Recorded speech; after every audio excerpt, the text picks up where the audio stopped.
Hello everyone, welcome to our channel. In this series, we will discuss all about cardiopulmonary things. So, in today's class, in the first class, we will start with the basic of thoracic cage. Let's start. We all are aware about the term thorax, which is a cage-like structure that acts as a protector for the major organs of circulation and respiration, as well as other organs, that is liver and stomach. Basically, if we consider the formation of the thorax or thoracic cage, the surface wise, that is, if we consider anteriorly, we can see the bony support or bony structure like sternum and the costal cartilages. In the lateral side, we can see the ribs, and in the posterior side, we can see 12 thoracic vertebra and the posterior part of 12 ribs. At birth, if we consider the shape of thorax, we can see that the shape is differ in a person who is adult and in case of neonatal.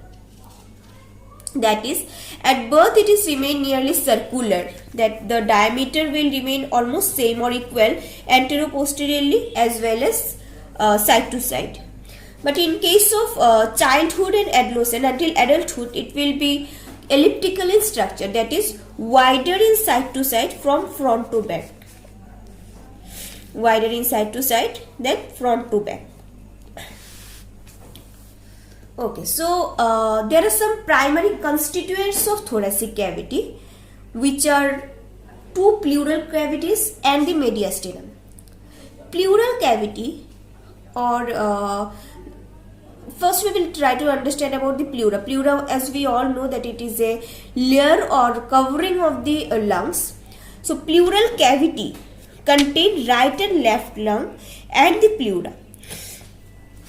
We can see the inner layer of the pleura is known as visceral pleura, and the outer layer is known as parietal pleura.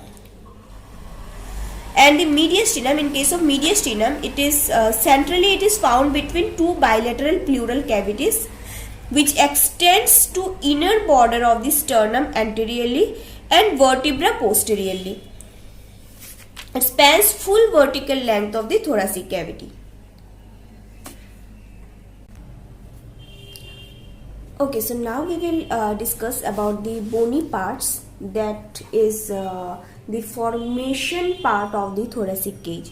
So, and from anterior surface, as we know, it is formed by sternum and costal cartilages. So we will first discuss about the sternum. As we know, the sternum or the breastbone is a flat bone with three parts, that is manubrium, body of the sternum, and xiphoid process. The manubrium is the widest and the thickest part of the entire sternum. Its upper border has a central jugular notch that can be palpated easily. Its lower border articulates with the upper border of the body of the sternum, forming a slight angle, which is known as angle of Lewis or sternal angle. This angle can be easily palpated and is a landmark located between thoracic vertebra T4 and T5, or a level with second costal cartilages. The bifurcation of the trachea into the right and left mainstem bronchi occurs in that place only, that is at sternal angle. Now the body of the sternum is twice as long as the manubrium, and it is relatively thin bone compared to the manubrium. The heart is located beneath and to the left of the lower 1/3 of the body of the sternum. Although it is attached by cartilage of the rib, this portion of the sternum is flexible and can be depressed without breaking. This maneuver is used during emergency situation to artificially circulate the blood to the brain and extremities. The lower part of the sternum is known as xiphoid process. This part is the smallest of the three other parts of the sternum, usually fuses with the body of the sternum in later life. Now we will discuss about the ribs, which we can see in the lateral side as well as posterior side too, or posterior view too. So the large portion of the bony thoracic cage is formed by 12 ribs located either side of the sternum. The first 7 ribs connected posteriorly with the vertebral column and anteriorly through the costal cartilage. These ribs are known as true ribs. Next 5 ribs are divided based on their attachment. So the first 3 attach to the cartilage of the ribs above, while the other or the last 2 ribs are free or floating. So they are known as, the last 2 are known as floating ribs.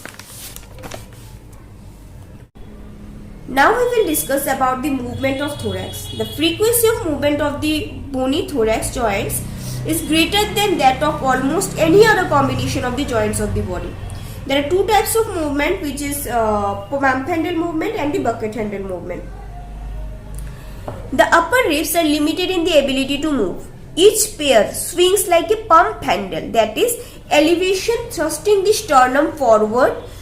This forward movement increases the anteroposterior diameter of the ribs during inhalation. This movement is known as pump handle movement. Although the lower ribs, in the lower ribs there is little anteroposterior movement. Again, during inspiration, the rib swings outward and upward too, each pushing against the ribs above during elevation. This is known as bucket handle movement, while the transverse diameter will also increases. Thus, during inspiration, the thorax increases its volume by increasing its anteroposterior as well as transverse diameter. In the next class, we will discuss about the muscles of respiration.